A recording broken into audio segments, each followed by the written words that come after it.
A tank inside Vladimir Putin's head. That's the image The Economist chose for its cover story on the Russian military campaign in Ukraine.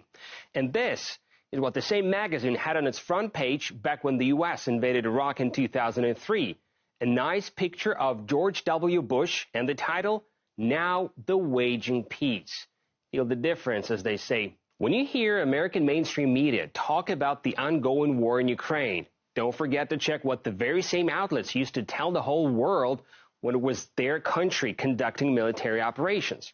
In 1999, the U.S. and NATO launched a bombing campaign of Yugoslavia, also in Europe, which saw thousands of casualties and millions of people displaced. Time magazine said the attack, quote unquote, opens the door to peace. Well, what followed didn't look peaceful at all. At stake is our entire policy in Europe since the end of World War II to promote stability and democracy. NATO's credibility is on the line. I was suggesting we bomb Belgrade. I was suggesting that we send American pilots in and blow up all of the bridges on the Dina. I was suggesting we take out his oil supplies.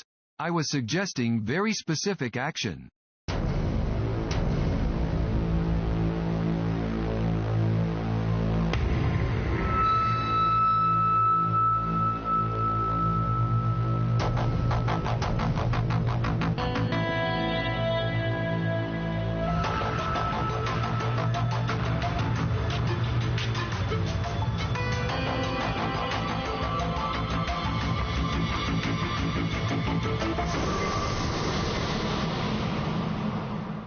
Western media definitely has a knack for justifying wars. In 2001, during the U.S. invasion of Afghanistan, The Economist came up with this cover, "A heart-rending but necessary war."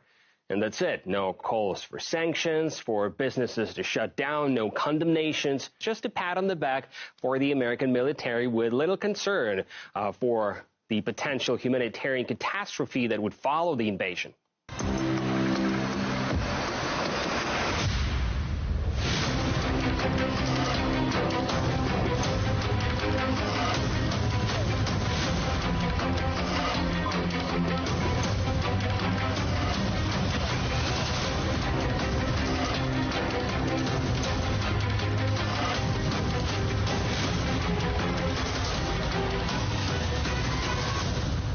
The Western corporate media seem to be very concerned about the plight of common people in Ukraine now, which is completely understandable. Yet when the U.S. invaded foreign nations, the same talking heads pushed a different narrative where regular Afghanis or Iraqis effectively had to be thankful and to consider themselves the lucky ones for being liberated. This is all about one evil dictator who possesses brutal weapons with which he will threaten and hurt a lot of people, including a lot of Americans, unless we take them away from him.